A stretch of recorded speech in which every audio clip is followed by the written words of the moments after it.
Buenas tardes, el día de hoy les voy a presentar el trabajo titulado Educación Ambiental Comunitaria para el Parque Ecoturístico Bosque Esmeralda. Un servidor, Carlos Peralta Olmedo, en coautoría con la doctora Sofía Ochoa López y el maestro de ciencia Javier Guzmán Sáenz.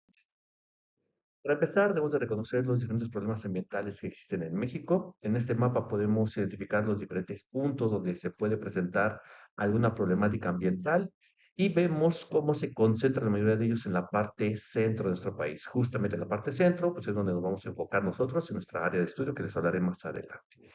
Estos problemas ambientales, pues obviamente son muy complejos, van desde la parte hídrica hasta la parte forestal, pasando por la parte de contaminación atmosférica y la extracción de tierras, principalmente para las zonas comunitarias o para las comunidades.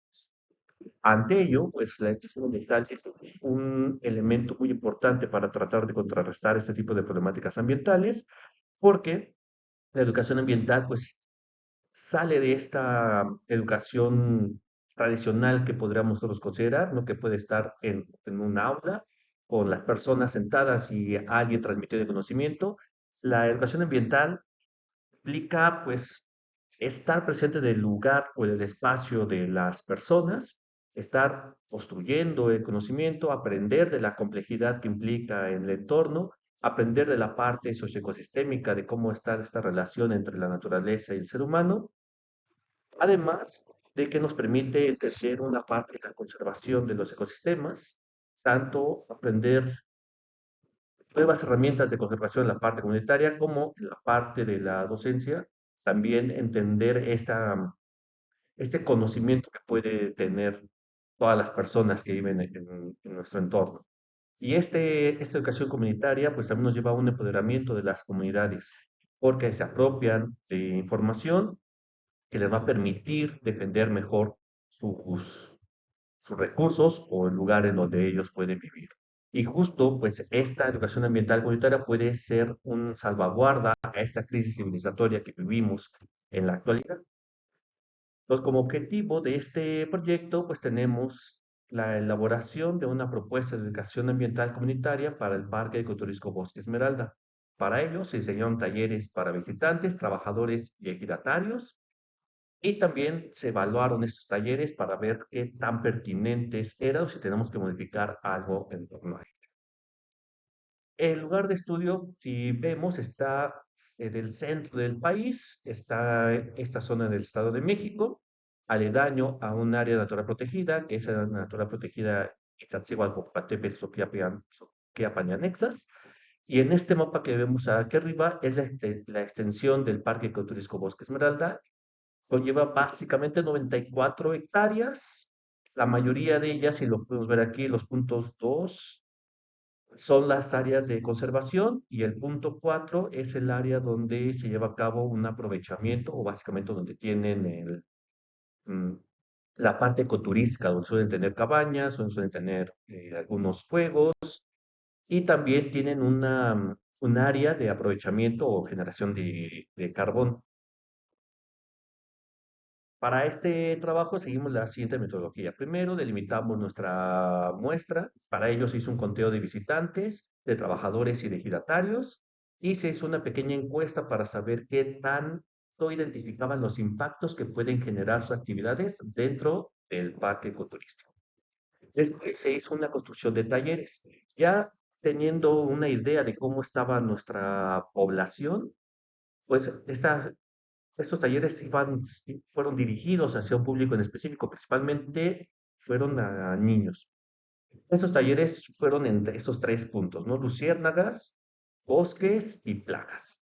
Luciérnagas porque pues es un elemento importante en el bosque Esmeralda porque son un santuario para protección de luciérnagas. Con esto de que las luciérnagas ya están declaradas como un organismo en peligro de extinción, y que en los próximos años pues, puede extinguirse completamente, pues este es un área de resguardo para estos organismos bastante importante.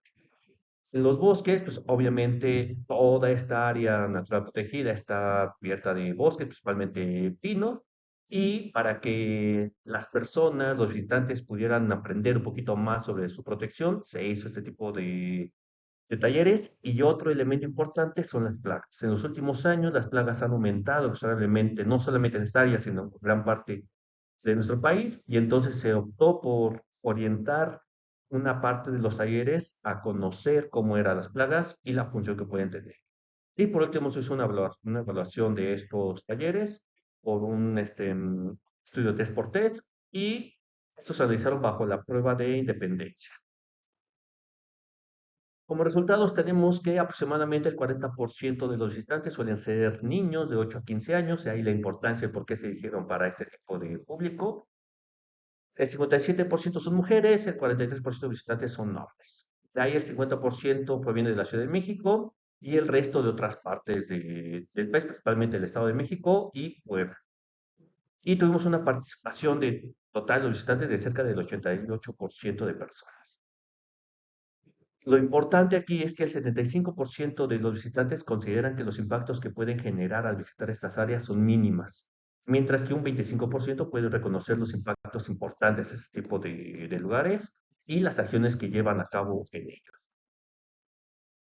Ahora, para los talleres, lo que se hizo en ellos, por ejemplo, en este taller de brillo interior, se hizo una guía dinámica o una guía para estar poniendo todos los pasos que puede llevar los talleres, los tiempos que se puede tardar cada una de las actividades y todo lo que se iba a hacer en cada uno de los esquemas. Estos talleres se pensaron alrededor de 50 minutos o menos, principalmente para no cansar a los niños, y también se hicieron diferentes actividades dinámicas para que los niños pudieran correr, pudieran dibujar y no aburrirse. Y también estas actividades lúdicas pues les llamaran la atención. Se hicieron diferentes estaciones, por aquí vemos la primera estación, ¿no?, que nos dice memorama de Luciérnagas. Fue que los niños identificaran los diferentes estadios de las luciérnagas. Para ello se les dio una pequeñísima explicación de cómo eran los estadios, cómo era el ciclo de vida de las luciérnagas y cuál era su papel dentro de este ecosistema. En el segundo taller del Sendero de los Pinos, igual se hizo su guía de trabajo y se generaron esquemas o biografías o infografías para conocer la importancia de este tipo de bosques y también su ciclo de vida. También se les dio una pequeña información en torno a ello. Y en el último taller que le llamamos Salud Forestal, igual se hizo unos pequeños juegos donde los niños tenían que poner como básicamente las plagas donde podían atacar a los árboles y la manera en cómo cuidarlos. Y se hizo un pequeño insecticida natural para que los niños pudieran aplicarlo en casa. En las encuestas test por test fueron preguntas muy sencillas de que si conocían tal tipo de elementos, por ejemplo, si conocían la función de las luciérnagas, si sabían en dónde vivían, etc. Ya que pueden ver algunas imágenes de los niños participantes en los talleres. Y bueno, estos talleres tuvieron un impacto significativo en los visitantes porque pudimos demostrar que en estos cuestionarios, lo que nosotros estábamos dando en los talleres, los niños lo podían replicar sin ningún problema posterior a él.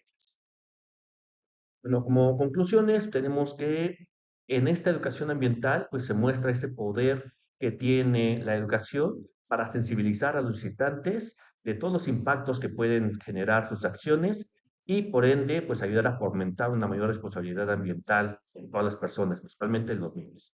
También, pues podemos observar una participación activa del aprendizaje dinámico en nuestros participantes que nos ha llevado a unas actitudes positivas por parte de las personas que tomaron los talleres.